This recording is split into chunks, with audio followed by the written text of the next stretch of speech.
namanya 1 jam lebih dekat ya, itu kita harus tahu masa-masa kecilnya gitu ya. Mau dibongkar lebih lanjut ya? Silahkan. Oke, kita ingin tahu awal-awal ada 3 pertanyaan bukan Betul. di kepala Ustadz Felix? Pertanyaan yang mendasar filosofisnya adalah tentang past, present, and future. Tentang masalah dari mana asal saya sih sebenarnya. Saya ini diciptakan dari siapa sih sebenarnya. Dari mana sih saya bisa hadir di sini. Yang kedua, akan kemana sih setelah saya mati. Setelah saya mati itu gelap atau apa sih. Atau seperti apa sih kondisinya. Yang ketiga adalah sebenarnya ngapain sih saya ini di dunia. Nah jadi pasnya adalah saya ini dari mana. Future-nya adalah akan kemana saya setelah mati. Dan present-nya adalah ngapain saya sekarang di dunia. Ya saya tanya pada orang tua. Dan saya tanya pada orang tua dari mana asal saya. Mereka menjawab ya dari bapak dan ibumu lah. Bapak dan ibu dari mana? Dari kakek dan nenek. Kakek dan nenek dari mana? Dari buyut. Nggak selesai-selesai karena gitu-gitu terus. Itu saya cari juga pada agama dan ternyata yang saya dapat juga jawaban yang tidak memuaskan. Jawaban yang mungkin klaim atas klaim. Nah ternyata setelah saya setelah saya mencari dalam agama tidak dapat, setelah itu saya mulai mencari pada hal-hal yang lain. Saya dapat waktu itu pada pelajaran biologi. Asal manusia dari mana? Dari evolusi. Manusia asalnya dari monyet.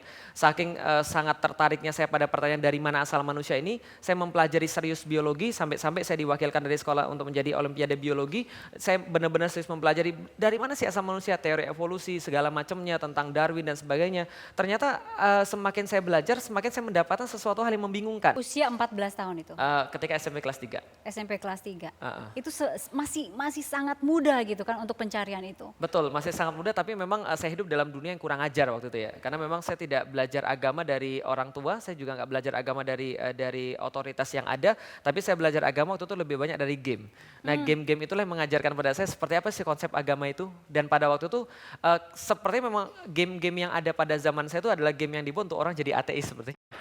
Serius? Serius. Emang gamenya berupa apa? Misal ada dulu ketika saya lahir tahun 84, ketika tahun 90-an game yang sangat terkenal ketika PlayStation 1 masih merajalela adalah Final Fantasy 7. Nah di situ bercerita tentang segala sesuatu yang mereka menyampaikan bahwa Tuhan ini sebenarnya tidak ada, yang adalah energi bumi. Dari pencarian belok-belok seperti itu ya, sampai akhirnya merasa bahwa belajar, ingin mengetahui banyak tentang Islam gitu.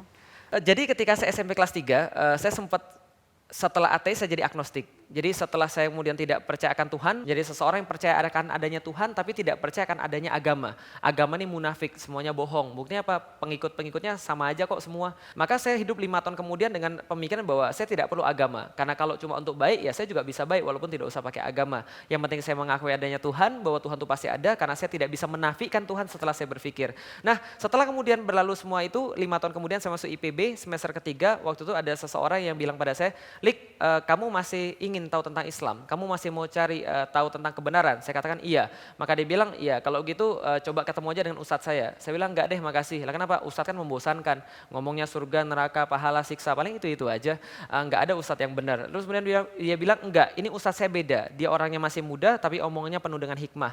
Saya katakan ya sudahlah, nothing tulus. Kalau saya ketemu dengan ustadznya lantas saya tidak setuju ya saya juga tinggal meninggalkan saja dia tanpa meyakini Jadi, dia. ketemu ustadz juga Males-malesan. Tapi akhirnya saya ketemu juga dengan ustadz tersebut. Memuaskan? Masya Allah. Assalamualaikum. Nah ini ustadznya ini. Tapi beliau sekarang sudah jauh lebih tua. Iya, jadi dulunya ganteng tapi sekarang lebih gantengan muridnya. Oke, boleh diperkenalkan. Ya, saya perkenalkan inilah Ustadz Fatih Karim. Ustadz Fatih Karim inilah yang tempat saya berdiskusi ketika teman saya namanya Mas Samsul Hadi memperkenalkan beliau pada saya dan kita berdiskusi waktu itu pertama kali di Selasar Aula Al-Huriyah IPB. Beliau sedang mengisi, pada waktu itu saya masih ingat sekali. Pertama kali saya bertemu dengan beliau itu adalah pada satu acara judulnya menepis opini negatif tentang syariat Islam. Jadi Mbak bisa bayangkan bagaimana seorang non-muslim kemudian yang tidak memahami apa-apa ketika sampai ke masjid omongannya tentang potong tangan, rajam dan sebagainya. Dan beliau menyampaikan bahwa ini syariat Islam tidak negatif, syariat Islam itu positif sebenarnya. Melindungi orang dan sebagainya. Nah ketika itu selesai itu kita berdiskusi ternyata Masya Allah. Saya melihat ini orang penampilannya pasti seperti ini. Pecinya biasa, baju kokonya biasa, celananya biasa. Tapi omongannya tentang kehidupan ini sama fasenya dengan omongannya tentang akhirat. Nah saya bilang pada Ustadz Fatih Karim, Kang kalau gitu kita harus lanjutkan kajian kita harus lanjutkan obrolan kita. Beliau katakan, oke baik. Pak Ustadz, ketika datang ya seseorang sipit gitu ya dan mengaku juga nggak beragama begitu ya. Apa nih dengan cara bicara yang seperti ini banyak tahu, banyak ingin tahu juga gitu. Pusing nggak Pak Ustadz? Iya, bahkan yang mengagetkan adalah saya malam itu, saya ingat malam Jumat ya, kedatangan mahasiswa pakai sendal jepit, kemudian ke Sandal jepit. kosan saya, gondrong, Gondrong. kemudian ya saya awalnya berpikir bahwa ngapain ngeladenin orang kayak gini gitu, Karena nggak ada gunanya, karena yang saya dengar beliau ateis gitu. Tapi kemudian beliau pertanyaan-pertanyaan pertama itu menggelitik sehingga saya bilang nih orang harus dijelasin dengan dalam. apa pertanyaan pertama? Pertanyaan pertama, Tuhan itu sebenarnya eksis.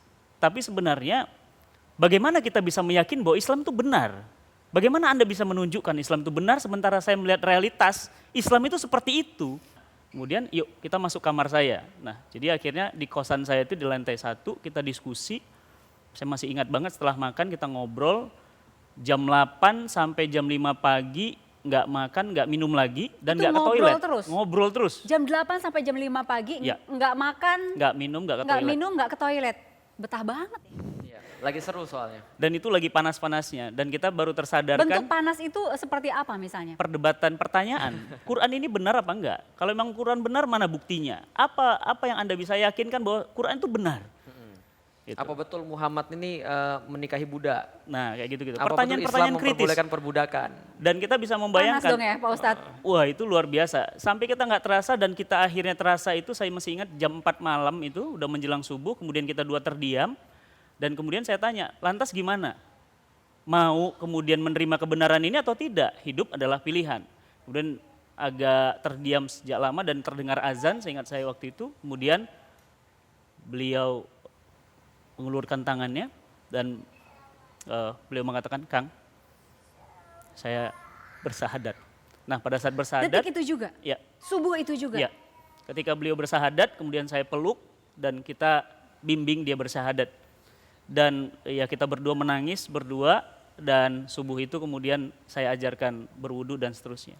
Kenapa dalam waktu sekian jam sudah langsung percaya dan ingin langsung bersahadat? Ya, pertama memang ini adalah pencarian lama ya. Jadi saya sebenarnya kan memang mencari sebenarnya Tuhan ini ada atau enggak sih dulunya. Tapi setelah saya dapat tahu Tuhan ini siapa sih sebenarnya. Argumen-argumen saya ini mau dihancurkan dari dasar. Seolah-olah Al-Quran ini ingin mengatakan surat Al-Baqarah ayat 23, udah dilik nggak usah banyak ngomong, gini aja. Kalau kamu memang pinter, kalau kamu memang hebat, kalau kamu memang luar biasa, kamu datengin aja semacam dengan Al-Quran ini. Satu surat aja, pilih deh 114 surat yang mana yang paling mudah, yang mana yang paling pendek, silakan datangkan yang semacamnya.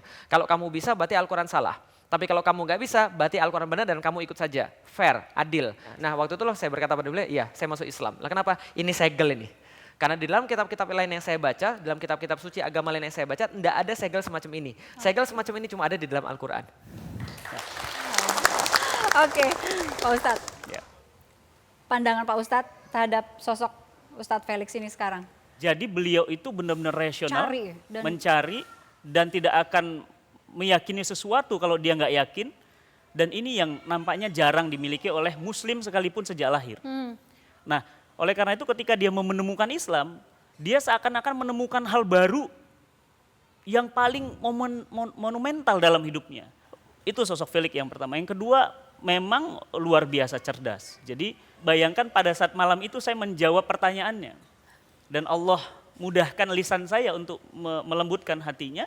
Dan alhamdulillah pada saat itu beliau memilih Islam. Gitu. Tapi sosok itu luar biasa. Baik, Pak Ustadz terima kasih sudah hadir di 1 jam nuhun, lebih Teh. dekat bersama Felix Xiao. Kami kembali saat lagi.